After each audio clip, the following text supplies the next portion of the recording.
is a preliminary discussion of a book that I'm reading. I haven't finished fully. It's Ivo Andric, Bosnian Chronicles, in Croatian or Serbo-Croatian or whatever language he wrote it in. It's called Travničke Hronike. Here's the thing. I want to discuss this book in a preliminary way. It's a tome. It's a very long book, so there's definitely enough material here to discuss, at least for 2 episodes. But because this book is really important to me in many ways, and I'm going to have to cover a lot of topics, I think it makes sense to split it up in 2 or maybe even 3 episodes. I try to avoid that typically because I don't want this podcast series to be a book review series or some sort of lecture series for novels. The purpose of this podcast is to give people a sense for what it feels like to run a hedge fund.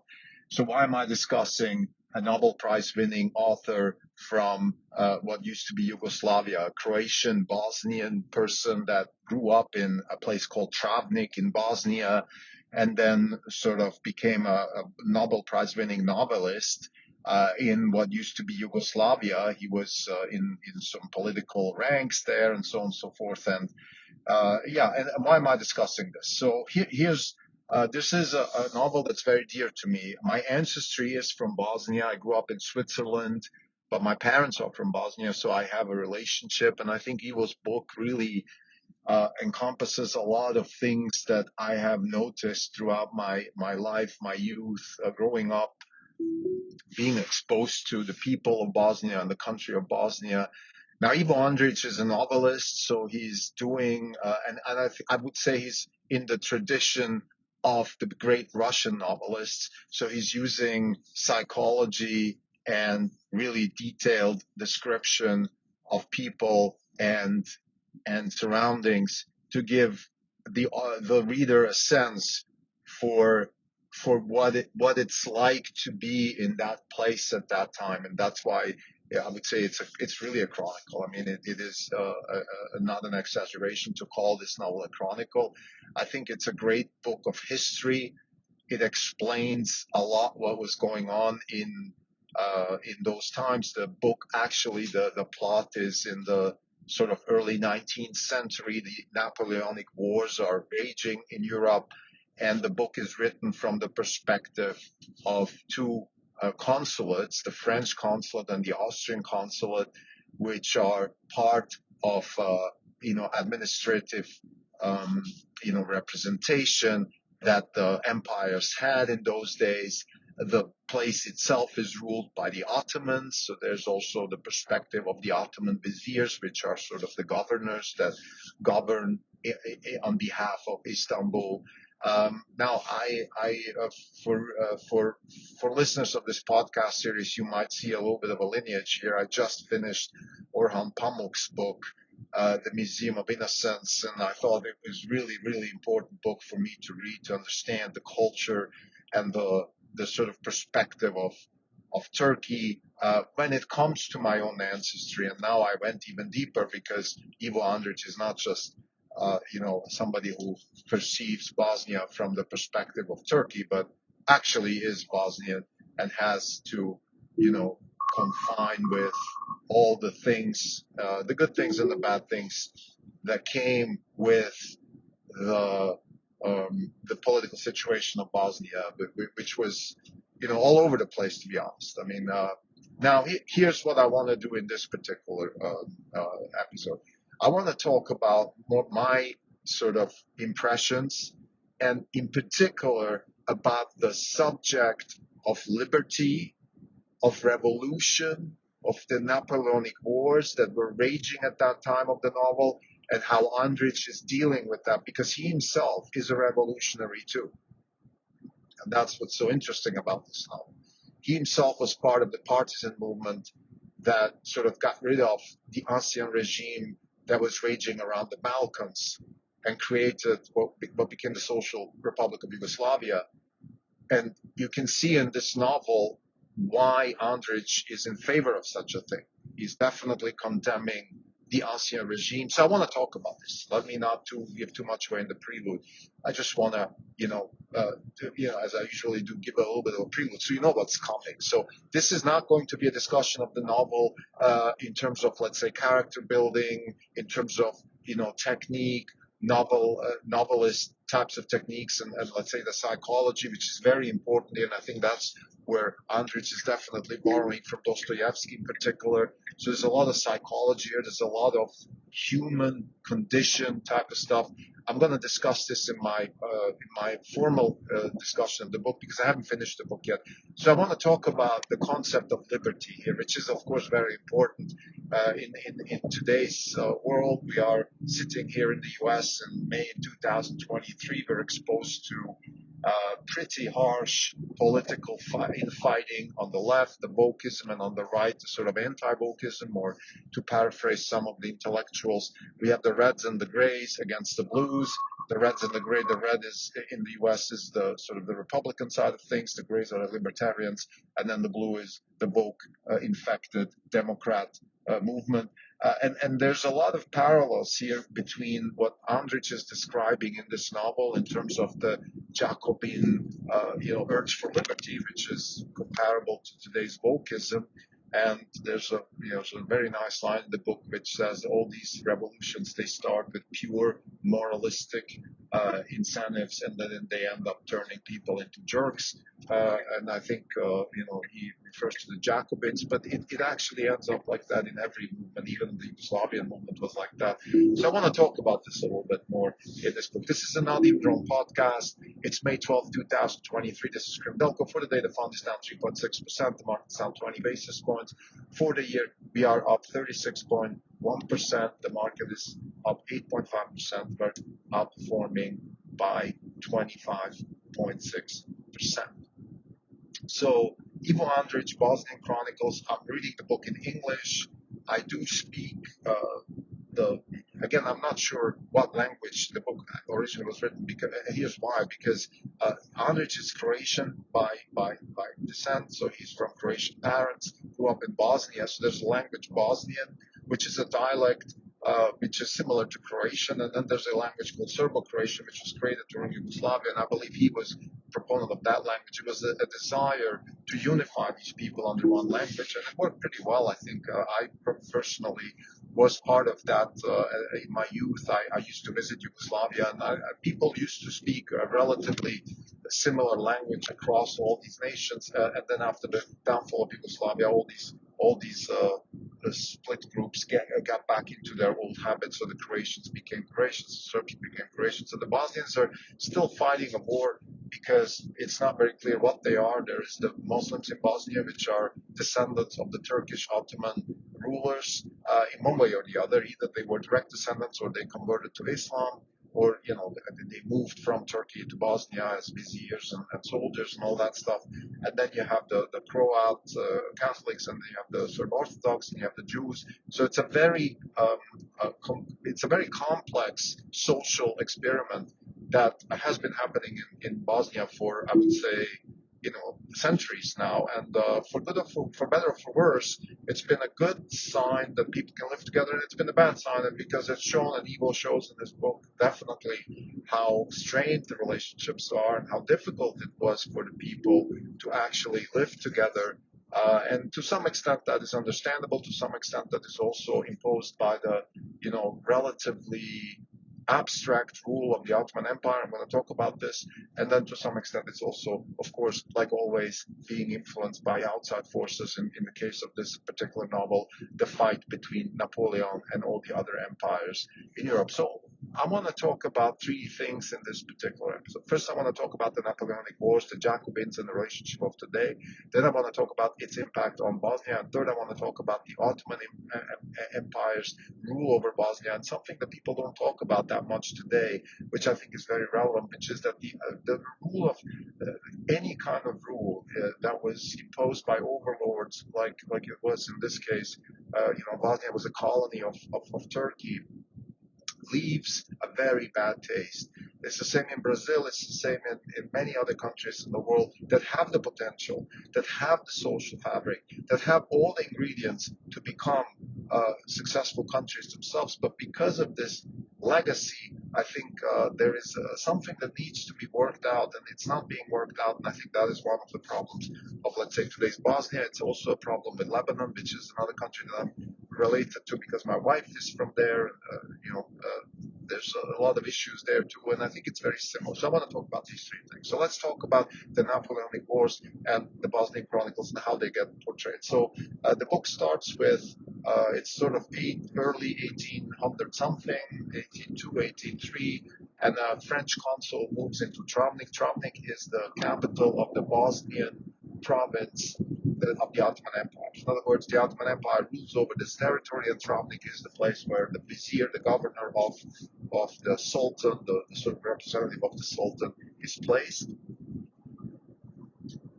So the French consul is moving in to represent the Napoleonic side of things. And then a bit later on, the Austrian consul moves in. And a lot of the book is from the perspective of these two consuls, which I think is a very interesting perspective. And again, I'm going to talk more about the technique in my formal review. So let's not talk about it. Let's just talk about the actual political situation. So mainly what's going on here is, of course, you have the liberty, enlightenment-driven movements in France, which are clashing with the ancien regime of the Ottoman Empire, and particularly also with the Catholic Church and the Orthodox Church. And Ivo Andric makes it very clear that the Orthodox side of things, so the Serbian side of things, they couldn't care less about Jacobins or Ottomans. They just want to be free. The Ottomans, they don't care about any kind of Jacobin liberation or any of that Enlightenment stuff, because they're way too embedded in their old ancien regime, the ancien structure. What's really striking to me is that nowhere in this book comes any kind of enlightenment from the Ottoman side, which is very interesting. I think it's more important than one might think, because it shows how rigid the Ottoman Empire must have been, and that's also, I guess, what brought it to its downfall. And then you have the Catholic side of things, and they are pretty conflicted, because France is a Catholic country. So supposedly France is supposed to actually stand behind, let's say, the Catholic Church of Croatia, which is represented by monasteries in Bosnia. But of course, the Catholic priests are not very happy with France, because the Jacobins are also against the church. So you can see the conflicts there. They're much more, the conflicts are not national. There is no nationalism yet in those days. There is only religious belonging. There's belonging to a certain group is defined by religion. And there's a very nice passage between I believe it's the French and the Austrian consul talk about it. I'm not sure, the interpreters of the consuls, which are sort of the enlightened type of personalities in the book, because the interpreters are the educated people without class, versus the consuls, of course, are people with class, sometimes educated, sometimes not. So the interpreters talk about this, and there's this really nice passage where the French interpreter, who's a real young Jacobin, wild, enlightened, and has all the liberty ideas in his head. He's also one that, let's say, has affairs with women and things like that. So he's definitely, he likes to take it free in all kinds of ways. So he talks about this idea that the idea of the Enlightenment could really spread around the world, and it's a good thing for people. And when you read this, you definitely have to agree with it. I think we've said this many times on this podcast, that freedom is everything. So the Jacobins, the French Revolution, was about freedom. But unfortunately, it just turned into a nightmare, because whenever you have these kinds of freedom-seeking movements, revolutions, and this is a quote from the book, they start with pure moral incentives, and then they end up turning people into jerks. Well, there's one exception that this didn't happen, and that was George Washington in the United States. And I think we just have to cherish that. This is one of the biggest 0 to 1 developments in the history of at least the political history of humans, that we had this huge revolution, this overthrow of the ancien regime, without people becoming jerks. In fact, people becoming what they were supposed to become, which is citizens of a democratic country. And that's what happened in the United States. It then followed up in Europe. Switzerland was one of the first countries to adopt it. France kind of adopted it, but then, of course, had lots of sort of, if you want, backfalls back in the ancien regime and all that stuff. And then we had Germany and Bismarck and lots of different things happening there. So we had lots of wars, lots of bad things happening. But over time, liberty spread throughout Europe. It wasn't a linear, easy thing to happen, but it happened. And I think Ivo Andric, in his book, definitely makes the case for liberty. But he doesn't make the case for liberty in a libertarian way, like we would, let's say, support it today in the United States. He's not opposed to an imposition, let's say, by an emperor. So he's, in that sense, you can see Andric's tendency towards accepting a totalitarian regime like he did with Yugoslavia. And I don't know much about him personally. I don't know if he just did that because he didn't have a choice or he actually was a Tito supporter and really believed in socialism in Yugoslavia. I don't know about that, but he definitely is sort of conflicted when it comes to liberty in the sense that he wants liberty, but it's okay to impose it, let's say, through a Napoleonic type of figure. And that's, of course, an oxymoron that needs to be discussed further. Right now, let's leave it at that. There's a conflict that is definitely being discussed a lot in this novel between, okay, well, you can have liberty, but people don't just accept liberty just like that. You have to impose on people. And is that a good thing? Is that a bad thing? So those are questions that definitely get discussed very deeply in this book. I think, to my second point, now how does this relate to today? You have the Jacobin revolution in France, very similar to the woke movement today. And I find the woke movement absurd. It's very scary, actually, and for many reasons, it's infringing, it's coercion, it's a lot of those things. But I do believe it has that parallel with the Jacobins, where at the essence, it's a pure moral incentive to liberate people from shackles. That's a good thing.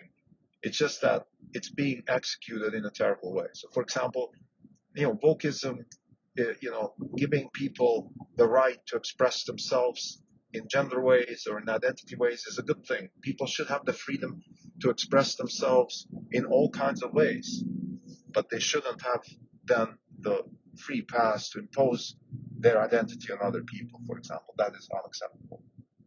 So I think as it relates to today, my point here is that the way we can deal with this as a society, because we had this 0 to 1 movement, and I'm a big fan of the 0 to 1 concept because that's how evolution happens. So evolution is not survival of the fittest or anything like that. Evolution actually is a 0 to 1 type thing where we have often nothing happens and then all of a sudden a lot of things happen.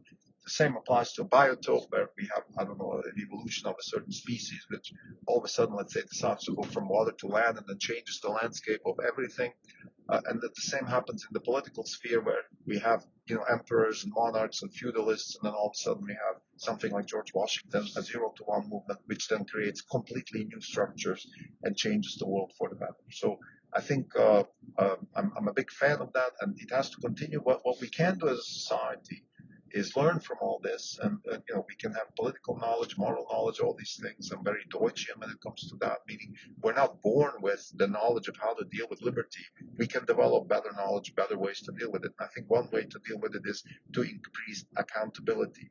In other words, you can push for, let's say, gender acceptance, but people have to be accountable for their actions all the time. So you can't, let's say, you can't be the risk manager of a bank in Silicon Valley and spend all your time just propagating your LGBTQ association, and in the meantime your bank goes bankrupt. If that happens, you need to be fired. You need to go to jail if you did something wrong. No matter what affiliation you have, you need to be accountable for your actions. We have to increase accountability within our society, because without accountability, societies fall apart. The same actually is being discussed in the novel a little bit, where it's in a brutal way, but I think you can interpret it that way, where you have this completely wild sort of anything goes type culture in Bosnia and Travnik, and then there's this vizier which gets called from the Sultan in Istanbul, who comes with 1,000 soldiers and implements a brutal regime. In a way, scary, but what he does in plain English, he implements accountability, and that is something that I think is important. again, we can do it in better ways than, beheading people if they don't deliver. We can just, let's say, demote them, punish them financially, things like that if they do wrong things. But we need accountability. I think that is the key. We need liberty, and the constraint has to be accountability. This would be my takeaway, not just from the novel, but reading the novel and thinking about these things again, thinking about the Jacobins and the Napoleonic revolutions and how they relate to today. And they're both good things. Today's liberty movement and the liberty movement in France around the turn of the 19th century, 18th, 19th century, they were good things. They just were executed in terrible ways. So we can do better in this, in this day and age. And the way we can do better is through accountability. The last thing I want to discuss is now sort of what I've learned throughout this novel as it comes to my ancestry in Bosnia. And I think something that I always felt, what I felt in Bosnia is unfortunately a country that was always ruled by other people. And the people in Bosnia never had the chance to rule themselves. And you can see that also in the lack of social fabric, in the lack of citizenship that is unfortunately still visible in that country. Everybody just goes to their groups, which is unfortunately a religious concept, and there is a complete lack of citizenship, a lack of accountability. Like, I want to stand in for, let's say, my community, no matter who they are. Those things are not existent, and I think I do blame the Ottoman rule and the colonization of the Ottoman Empire, which is which was a bad thing. There was nothing good about these empires, be it the Ottoman Empire or the colonization of the European, when the European countries colonized other parts of the world. The Balkans were colonized by the Ottomans, then colonized by the Austrians, and to some extent also by Hungary and stuff. Doesn't matter. The point here, again, these things leave traces. Now, what do I have to offer as a solution? Unfortunately, that's pretty hard, because I cannot undo history. I think what I can propose is people read these novels, read, Ivo Andric, understand the burden that Bosnia was, the cards that were played in Bosnia a long time ago that still burden the country. Now, it doesn't help. It's understandable that the people in Bosnia, particularly the non-Muslim people, have a grudge against the Muslim people because they used to rule. And you can't really undo that. So my suggestion for that particular problem would be actually a separation. I think sometimes it's better to live apart and try to build communities along lines that are acceptable to everybody than to impose them artificially. So I always use Singapore as an example here. They had obviously very different type of problems when they were splitting from Malaysia, but in a sense it was similar because they were colonized by the English. They were across ethnic and religious groups, and they couldn't live together. And then Lee Kuan Yew decided to split up, build a city, and today Singapore is very successful. I suggest something similar in Bosnia and also Lebanon. A lot of these ex-Ottoman Empire type countries, they just don't have the social fabric to live together because they were never organically put together. They were forced upon from a power like the Ottoman Empire, and that just never really worked out. So I would say that has always been my idea. This novel solidifies that. Now, how to separate people and where to put them and all that of course is a tough question, but I would say if the goal of organizing a country is to leave a better place for the children and the children of the children, in other words, to leave a better place for next generations, then we have to find a solution today to separate the groups into groups that want to be together. So if you just sort of, did sort of a quantum annealing, experiment here, a hypothetical quantum annealing, where you just shake up all the people in Bosnia and then they just fall naturally where they actually want to live and live together. That's how you should organize the country. And if that means that certain parts of the population end up with very small territories, then be it. Because like Singapore shows, it doesn't matter how much territory, particularly in this day and age. Territory is not what matters a lot more is knowledge, liberty, capital, freedom, human capital. Those are much, much more important concepts. And you can build those with freedom And you cannot build those with land, and you cannot build those with grudges against each other, living on the same land under the same, pseudo rules that nobody enforces, nobody really observes, and so on and so forth. So this would be my takeaway. So to summarize, again, this is a preliminary discussion of Bosnian Chronicles by Ivo Andric, a book that I highly recommend. It's a beautiful book. He's a fantastic writer. I did read the translation, but it doesn't matter. And my point of view here is, in this preliminary discussion, is on three things. One is the political movements of freedom through the Jacobins and the French Revolution, which are a big part of this book. The book plays in the plot is sort of in the early 19th century, around the Napoleonic Wars. So it's a beautiful perspective on a very, very big movement, which is the Enlightenment, which is spreading around Europe around that time. I think that is very well done by Ivo Andric. Second, I'm talking about the impact that or what we can learn from those movements for today.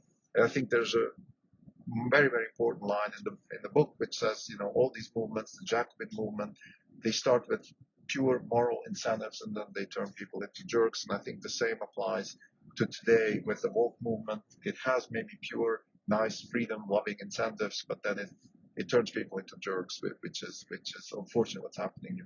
Lists of words you cannot say, punishment for people if they say the wrong thing, all that kind of stuff. This is totalitarian absurdity. This has nothing to do with freedom. And third, I talk about the impact that the Ottoman Empire had on Bosnia and the legacy that it left, which is a very negative one. And unfortunately, the history cannot be undone. And a lot of the legacy that Bosnia and lots of other countries used to be under the Ottoman Empire are still carrying until today. Their main problem is that people were put together in a way that they can't live together. And by the way, if you think about it, this same applies even to the US today. Our historical confines that people were confined in, the borders, the countries that we call countries today, they need a reshape. People need to live more in the groups that they want to live together with. And this applies to Bosnia as much as it applies to the United States. People in California are not all fanatic wokist, fanatics, totalitarian wokists. People in California, people in Texas, people in New England, whatever, they have their views. And I think what we need in the United States, as much as we need in Bosnia and in many other places, but let's just focus on the novel now in Bosnia. But this applies to the United States as much as it applies to Bosnia.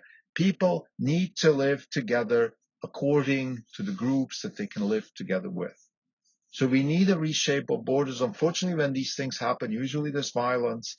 I don't know how to do this without violence, but the need is clear. The execution, unfortunately, not so clear. In the U.S., probably easier, because here you could have people congregating around Florida, around DeSantis. Who doesn't like that can go to New England, congregate around people like Elizabeth Warren and Bernie Sanders, more centralist type, socialist type leaderships. People that want to have a middle way maybe can live in places like Minnesota. California, I'm not sure. California itself probably needs to be split up because it has different viewpoints. But I think it's healthy to split things up. And like I said, territory is not what matters. What matters is liberty, freedom, human capital, knowledge. And that's where we stand at Orange Capital Partners. That's what we invest in. And I think from a political perspective, it's incredibly, incredibly important to keep that in mind, that the more freedom you have, the better the future of the next generations will be. And this is the main reason why we even talk about these things, because what we want to leave for our next generations is a better place than the place that we inherited. This is the goal. Thank you.